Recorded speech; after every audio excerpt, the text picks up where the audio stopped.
There is a very niche thing that Jehovah's Witnesses do that not a lot of people know about or really discuss. And they just released a video about this, so I thought it would be a good platform to discuss the situation because it genuinely bothers me, and it's probably because of my own personal circumstances and that surrounding my family. So let's talk about prison witnessing.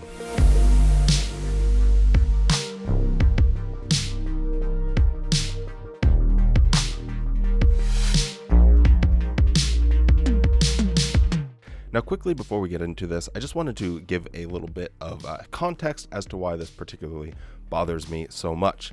And every time I tell someone this, it absolutely blows their brain out. I have an uncle who will be in prison for the rest of his life. He grew up in a Jehovah's Witness household, but was never baptized as a Jehovah's Witness, so he was never officially one. And he has more contact with my believing Jehovah's Witness family than I do. Someone who is a murderer, who takes other people's lives, has more contact with my family than I do. They view apostasy, Jehovah's Witnesses view, I guess I shouldn't just blanket sweep statement here, but at least my family views speaking out against the organization as a bigger crime against humanity as actual murder. Let that sink in for a second if you really want to know why this whole prison witnessing thing irritates me. But anyway, now that we got a little bit of context as to why particularly this is something I feel a little bit passionate about, let's go and hear about how Jehovah's Witnesses talk about their reasons for prison witnessing. Sorry if I sound a little goofy, I'm trying my best not to cough.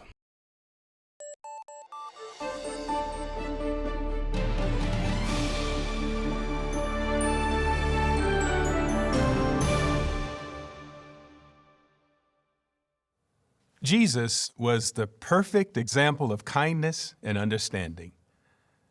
The prophet Isaiah wrote about him, "No crushed reed will he break, and no smoldering wick will he extinguish.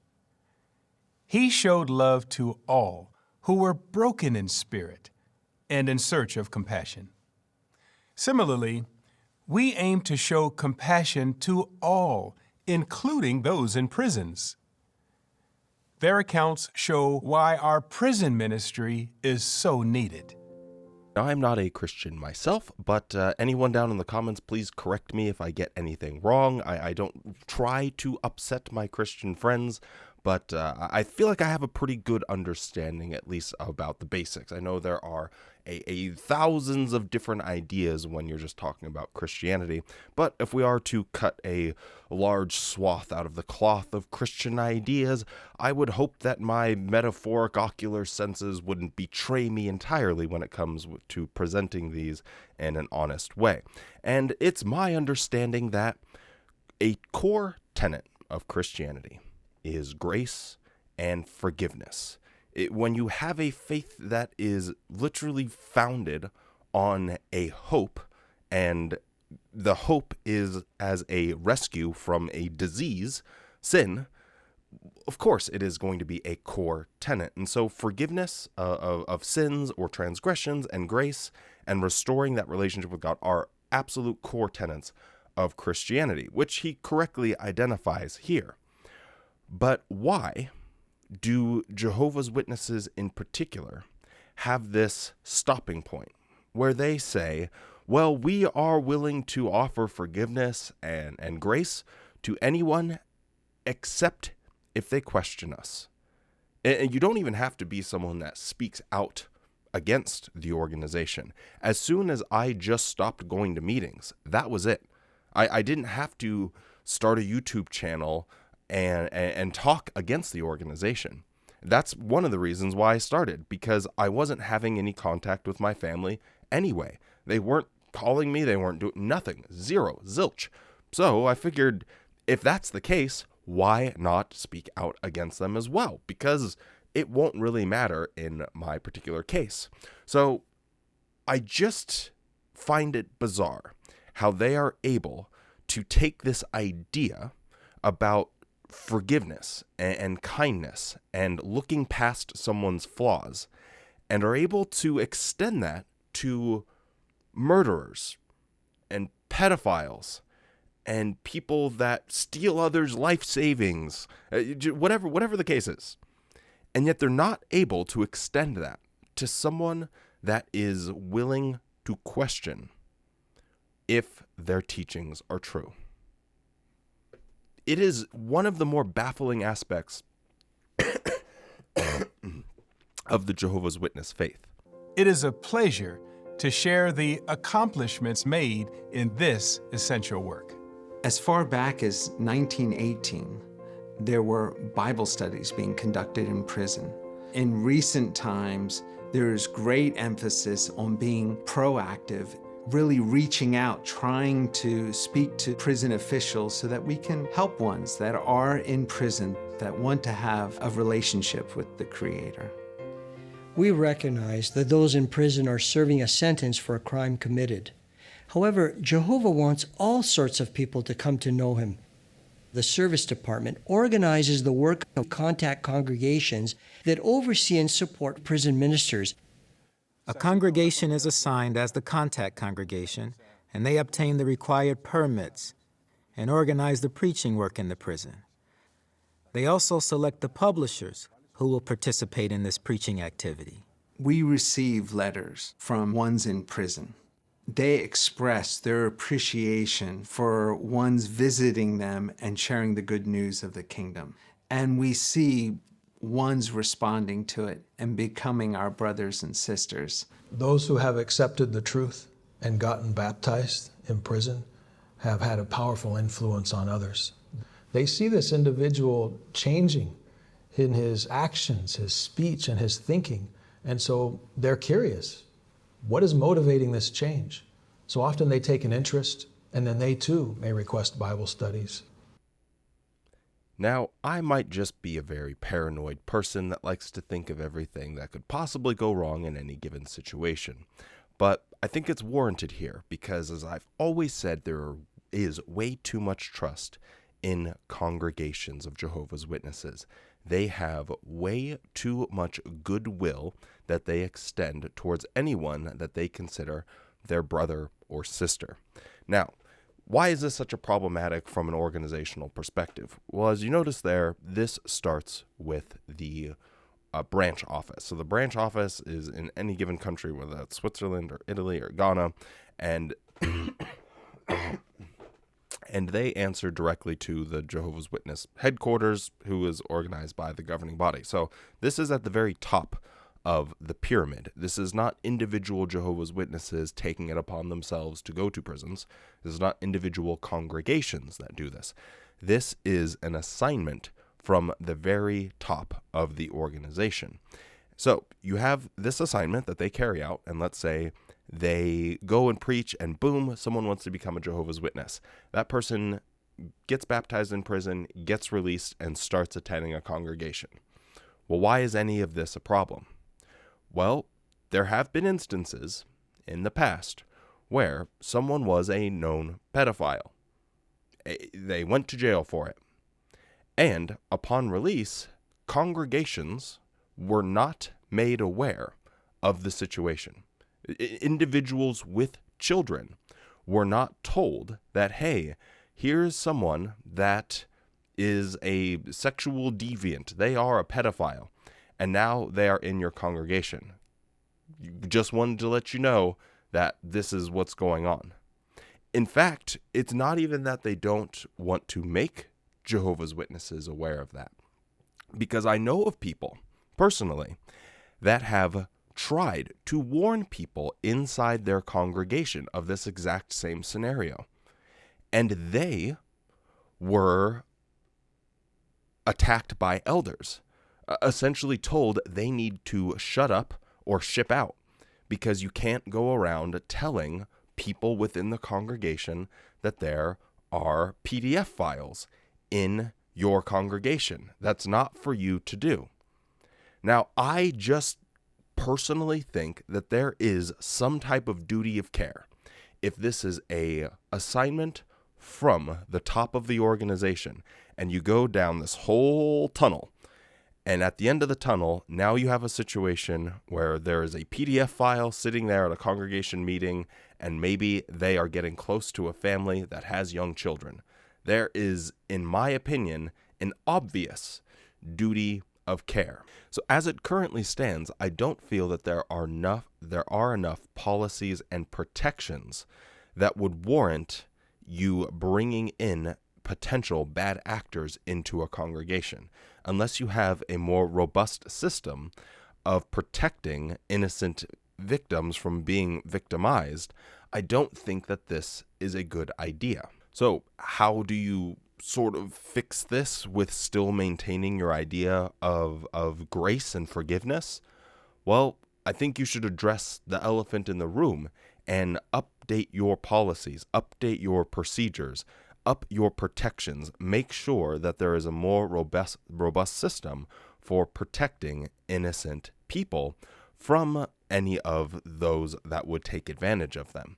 And it would just kind of solve the problem. I mean, solve the problem, not really, but it would help mitigate some of the potential issues that they would see.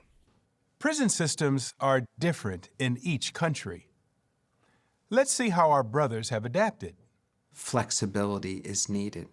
It's actually required because all these correctional facilities have different requirements. They don't always allow brothers and sisters to visit in the prison. So then you have to look for other ways. Special campaigns are arranged where our prison ministers meet with prison officials to have specific Watchtower articles distributed to the inmates.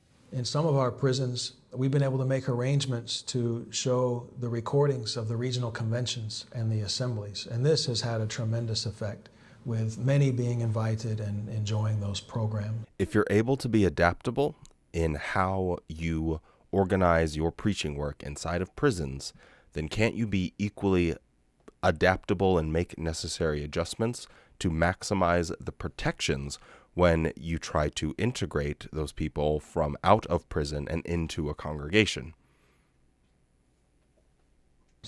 About 11.5 million people around the world are incarcerated and need to learn about God's love for them. Although many brothers and sisters in local congregations help us, it's not always easy. The reason is that we have to organize our secular work and our family responsibilities. And sometimes we have to travel long distances. We feel built up and comforted because we see that they value all the efforts that we make. We value those who volunteer to support this arrangement. If you live in an area where such a facility is located, can you have a share? Now, let's watch a little section here again, because I think maybe some of you might have missed something that I think is very important to highlight. We value those who volunteer to support this arrangement. If you live in an area where such a facility is located. Now, when I see that, and I'm looking at the speaker through this little tiny hole, and then they do the zoom out, and it looks like there's a door that leads to a separate room where they are watching this meeting from a little tiny hole in the wall. To me, that looks like some type of solitary confinement. I think that seems like a reasonable assessment given everything that we're observing here. So Watchtower puts their little camera inside of the solitary confinement room to highlight how they are preaching to people or are trying to indoctrinate people that are in solitary confinement. Now, I'm no expert here, but it's my understanding, and I feel like this has been popping up in the news more and more recently, about the negative psychological effects of solitary confinement. And I don't know if someone that has experienced that for potentially many years is going to be the best candidate to just enter into a congregation all willy-nilly like. Might not be a super great idea. Why are they in solitary confinement in the first place? Was it to protect them, or was it to protect others from them?